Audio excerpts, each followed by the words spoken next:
Unleash your inner chocolatier and join me on an irresistible journey as I show you how to make some delicious chocolate treats. Let's get cooking.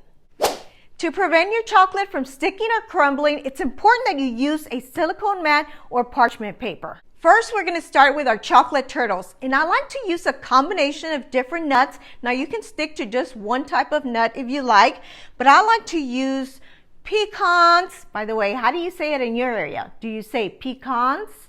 Do you say pecans? Or do you say pecan? Let me know in the comment below. I usually just say pecans.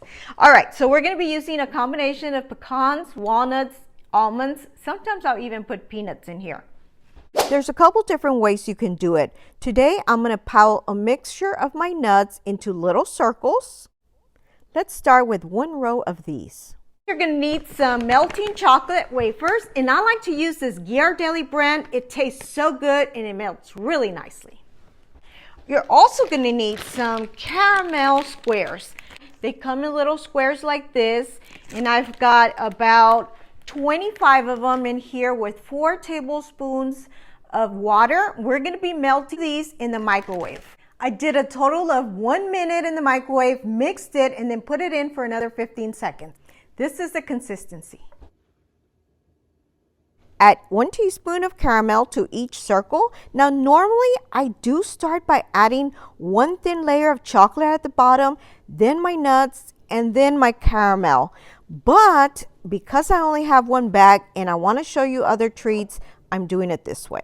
Use your preferred method. They both work, but I do prefer the thin layer of chocolate at the bottom. Your caramel will spread, but if it spreads too much, just spoon it back in. Or you can let your caramel harden up a bit before adding it. I'm going to let the first row cure for just a bit before we continue. In the meantime, I'm going to show you a different way to do it. You can add your caramel into a bowl, add your nuts, mix them, and just spoon them each individually as well. I'll just do 2 this way, then I'll go back to the old method. For my chocolate, I usually put it in a silicone cup. I like using these because they're nice and flexible. I'll post a link below on where you can find them and other tools that I use throughout my video. You can also use a disposable cup, Tupperware cup. Those really come in handy because you could just toss them right after and you don't have to go through the trouble of cleaning your cups.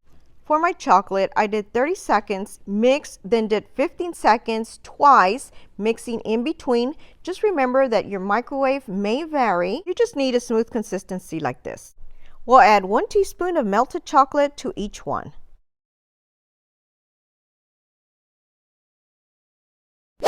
Craving an almond joy? No problem, I got you. For our almond joy, we're going to start with a thin layer at the bottom. I'm going to be adding a mixture of coconut flakes and almonds. I prefer the whole almonds, but I only have the sliced ones today. What can I say? I had a craving for something sweet, so I'm using what I have in my pantry. By the way, if you're enjoying this video, please be sure to subscribe for more delicious recipes, and don't forget to hit the little bell so you get notified whenever I post new videos. Also, make sure that you visit my community section where you'll get to know me on a more personal level. We'll let them sit for just a bit and start on our next treat.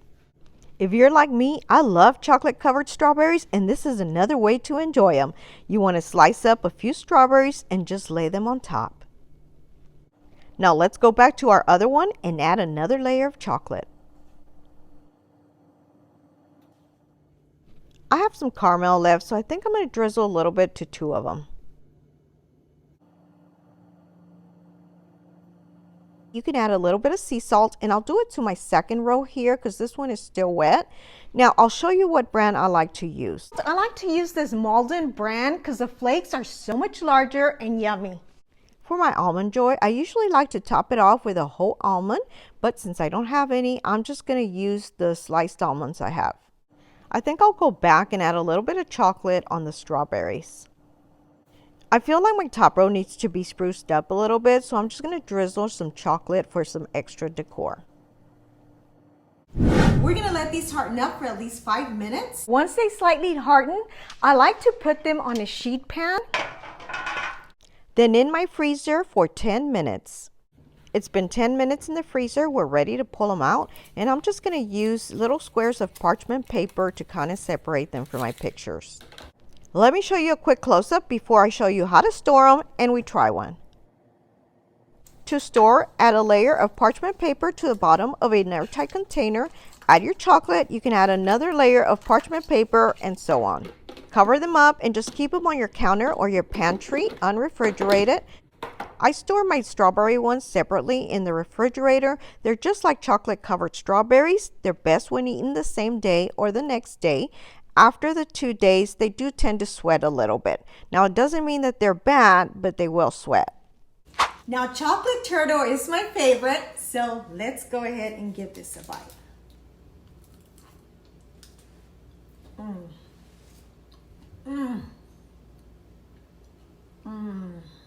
So good. They taste so good, guys. I think you'll be surprised. I hope you give them a try, and if you enjoyed this video, please don't forget to give it a like. Leave me a comment below and share with your friends. Thanks for watching and your support. So good. If you haven't already subscribed, please be sure to do so below or hit my little picture on the side. Also, don't forget to hit the little bell to get notified of all of my new videos, and please be sure to check out these links on the side. Share with your friends. Thanks for watching and your support.